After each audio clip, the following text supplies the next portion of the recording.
So in this video we're going to add in a new household and we're going to associate some other contacts with that household.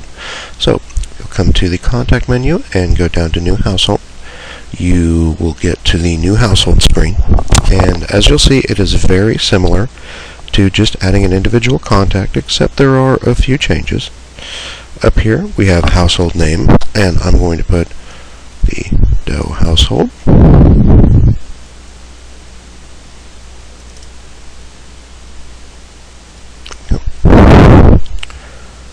And, spelled that wrong. Okay. Down here I'm going to give it an email of, let's just say, household@household.com. Give them a phone number of 503-888-8888.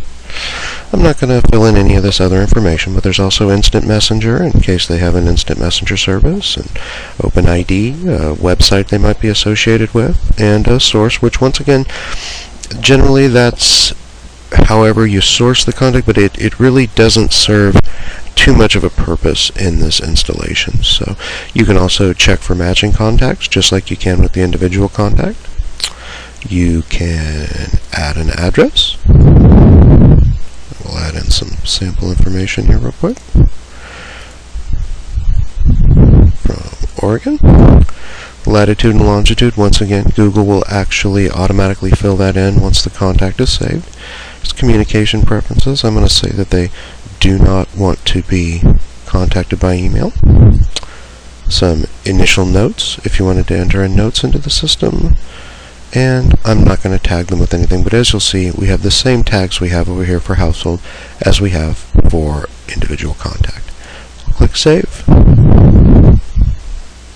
And here we are. We have created the Doe household.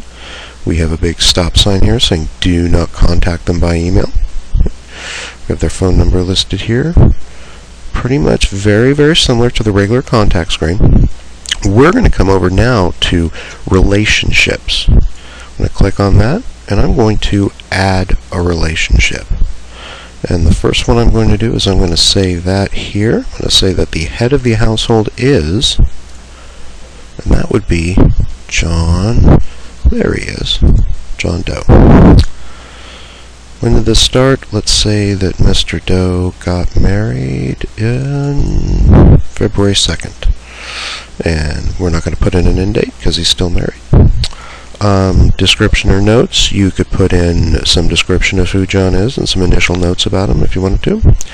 You could state selected contact can view and update information about the Doe household, and you can also state Doe household can view and update information about selected contacts.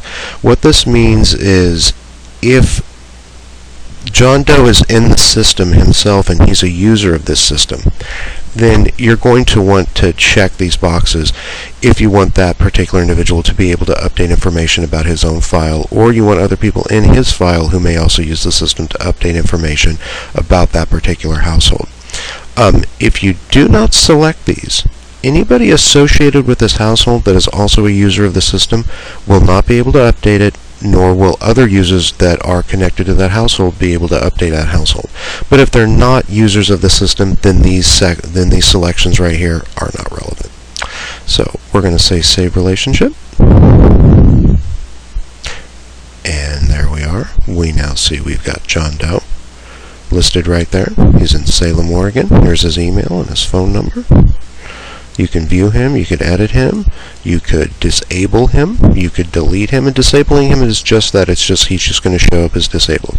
If you delete him, he'll go away, but if you just want him to show up as disabled for some reason, if there's been separation or something, you could just click disabled and just state that he is not currently a member of that household. Here you can click add relationship again, and I'm going to add another relationship.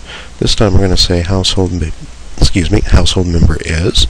We're going to type in Jane for his wife. We have her in the system. Here's Jane Doe. They got married on February 2nd. They are still married. And I'm just going to say that this is John's wife. And I'm going to save the relationship. And now here we are. And now we have both members of our household listed. If we go back to the summary, okay, we don't see them listed, okay, remember to go and see who is associated with that particular household. We're going to go to relationships, and then that is where we can enter and see who is associated with this household.